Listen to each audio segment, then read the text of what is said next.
Hello and welcome to this episode of For Your Consideration. Now, my name is Guy and we're going to be looking at how do you link everything together. Now, we have looked at how to create a campaign setting. We've looked at how to create individual adventures within that campaign setting, and we've looked at how to create the adventures themselves within your greater campaign.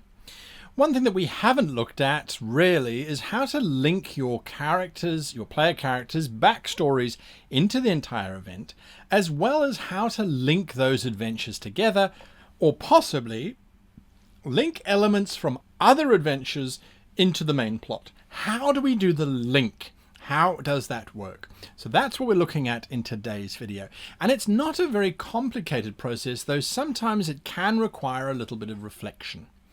So something that people have mentioned on the channel before is that there is a worry that the channel's focus is too much on the GM story and not enough on the player's story. Now, this couldn't be further from the truth. However, in order for us to be able to accurately tell a story, we need to focus somewhere first before we start to integrate everything into one homogeneous whole. Well, let's look at how do we start to do that. Now, mining the characters' backstories is obviously a port of call. That's where we're going to start. But the characters' backstories is their past, and it's only one element of the character that we're going to link into our narrative. We want to link the character into our narrative, so we're going to look at ways on how to do that as well. If we go back to our original design of a crazy character trying to create a dimensional rift that was going to allow an alien army invasion to take place of a solar system, and they were going to do this using various components which we then established in the 3-act structure. They needed to get an interdimensional rift maker, then they needed to power it, and then they needed people who could operate it. So we laid out the various adventures that needed to happen in order to express this ultimate big bad's goal. What we didn't look at was thematically, what are we talking about? What is the driving force behind why the big bad is trying to create this interdimensional rift? Now, this week's video on how to be a great GM looks at that specific reason. What's the motivation behind the character to do what they do? Why do they want to open a dimensional rift? Is it perhaps revenge? Is it justification? Is it power? Is it love that they're after? Well, that's for you to decide. And once you've done that, you start to create the theme for your entire adventure, the tone, if you like, the underlying narrative driving force. So in our case, let's say it's revenge. Our villain wants to open up this interdimensional portal to destroy everybody because he wants revenge on the system that he feels wronged him. Something that was supposed to happen didn't happen because of this system. Whether the system governor refused to give treatment to his daughter as she was dying.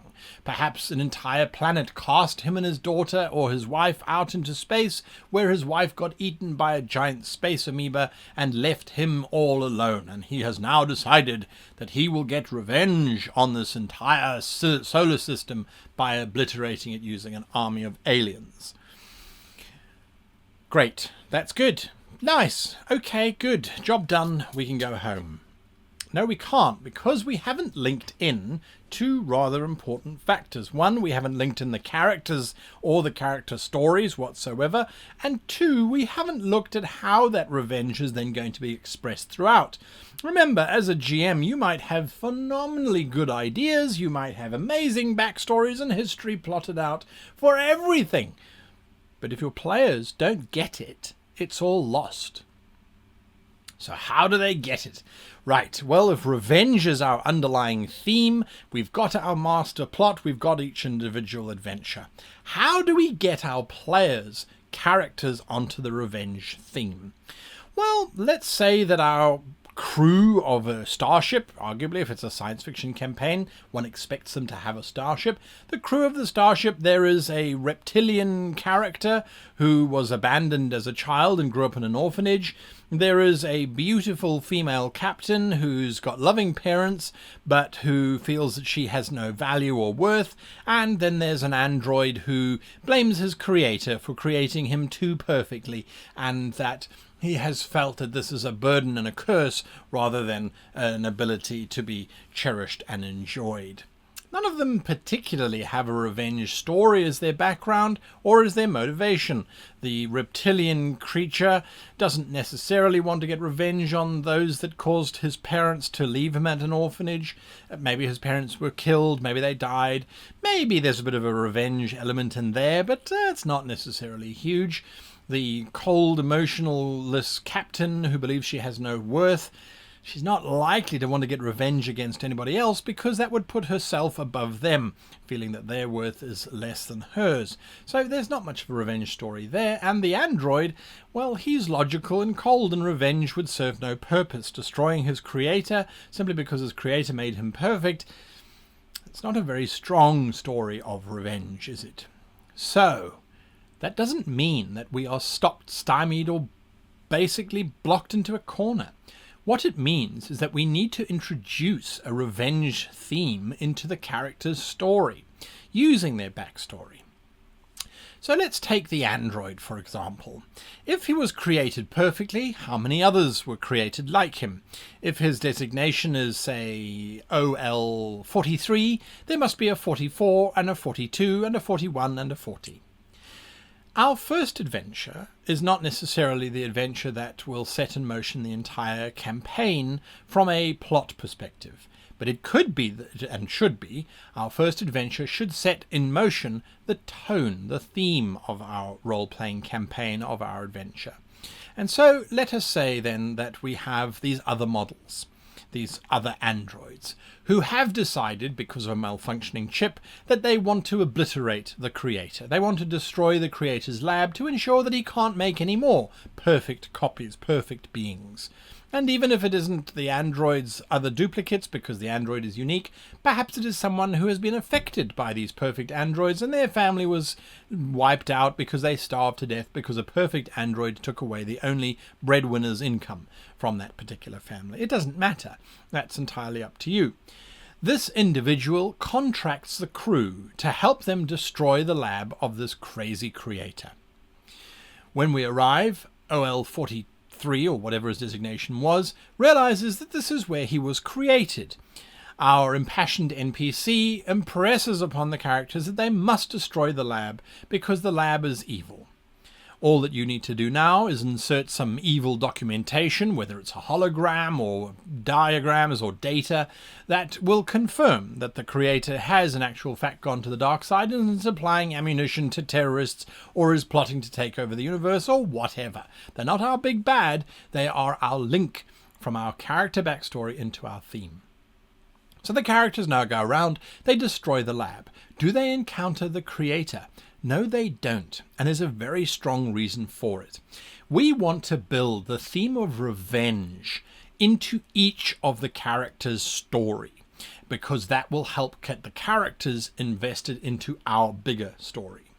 So the creator is not there, but there is a pithy message from the creator who says, I have scanned all of you, and I will not take this act of sabotage against my laboratory lying down. I will have my revenge against you all. At which point the adventure is over.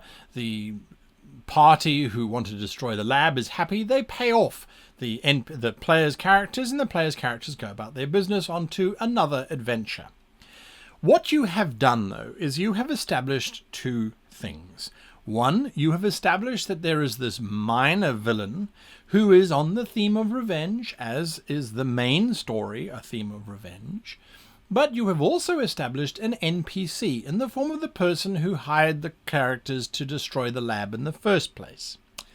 That person could now come to the party and offer them another job. Nothing to do with revenge whatsoever. Nothing to do with anything, as a matter of fact. They've been asked to secure an interdimensional rift generator.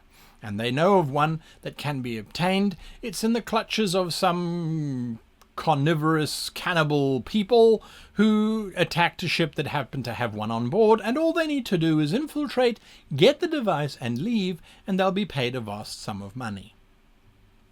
So the first story gives us the theme of revenge and sets up a longer chain of events that will center around revenge. The second story links us into the main plot. Now, you could have several more stories that play out, several more adventures that play out that have nothing to do with the main plot whatsoever, and that don't necessarily have anything to do with revenge. But when we come back to the main plot, or when we decide that it's time to advance the character's investment in our story of revenge, it is now time for you to pull that creator out of your hat and have him destroy something of value to the players. Now, you can plumb their history if you like. The orphanage is obliterated in a mysterious fire, and the orphans that were in the orphanage at the same time as our reptilian hero are being assassinated one at a time. We don't want to go against or try and assassinate our principal hero, our reptilian hero. We want our reptilian hero to want to get revenge, to want to justifiably seek justice against this individual. And when we learn that it is the creator who swore revenge on them before, it starts to reinforce, again, the theme of revenge. Now there's an adventure where they go and try and track him down, but instead they find the arsonist who burnt down the orphanage, and they manage to save one or two fellow orphans from the reptilians' line.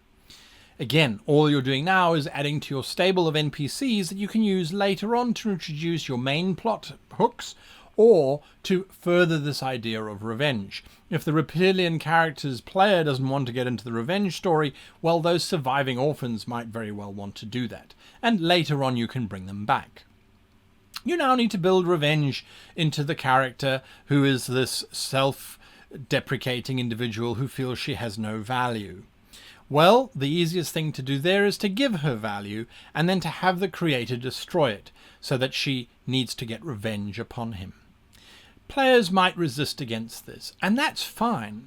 As long as the undertone is always a sense of revenge, it will drive forward the idea that this is the main theme. So that when we then discover, much, much later on, that our big bad villain has got this plan of releasing interdimensional aliens to destroy everybody, it feels as if it's a complete narrative. It feels as if the big bad story has been part of the player's story all along, because the players will resonate with this theme of revenge because they've been in it so often.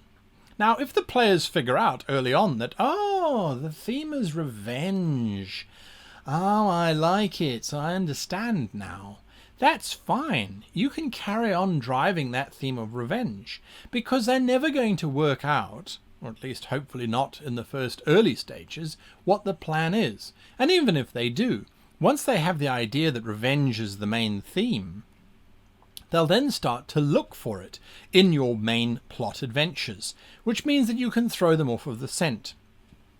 You can throw in red herrings, or it means that they can then start to uncover the motivations behind the big bad villain, which will give them ammunition to ultimately defeat the big bad at the end, to prevent his revenge from getting through. It might empower them as to how to unwind the revenge story, how to unwind that plot, or how to figure out how to perhaps give that big bad a sense that he doesn't need to have revenge. He has done enough damage and has assuaged the guilt that he has, or the responsibility that he has to those that died, that's now been taken care of. So that's how I now link character stories, and I know it still sounds as if I'm the one, the GM, who is manipulating the player's character story to fit my central theme. And on the face of it, and underneath actually, that's exactly what I'm doing.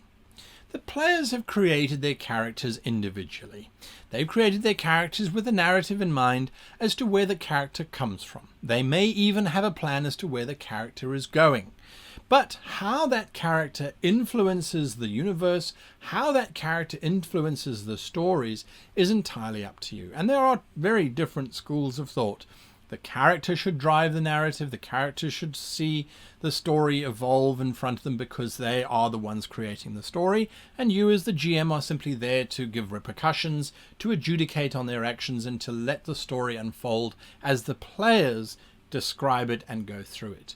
That's absolutely one way of doing it. And there is nothing wrong with that.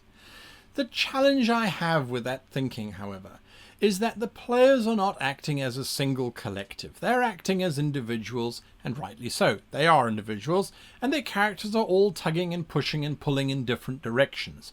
Again, there's nothing wrong with that. However, at the end of the day, I get satisfaction personally when I read a book that brings disparate things that supposedly have no connections together into a cohesive, complete whole. And for me, if that means that I help guide a player character in this direction or in that direction, then so be it. The players are absolutely free to stand back and have their character not become these revenge-filled people. That's absolutely fine. If they won't move in that direction, my main story is still there, and all my little subplots will have revenge as a recurring theme throughout. So it will still be there. There will still be a sense of cohesiveness, and the players will have a wonderful experience of having resisted falling to the dark side of revenge, and that their characters didn't go down that path, which is equally engaging. I hope that's helped bring a little bit of clarity as to how I link different things together. Every adventure, it doesn't matter whether it fits in with the big plot or if it's just a bit of fun on the side, will give you an NPC or an experience that you can then use later on to guide the story back to your main plot.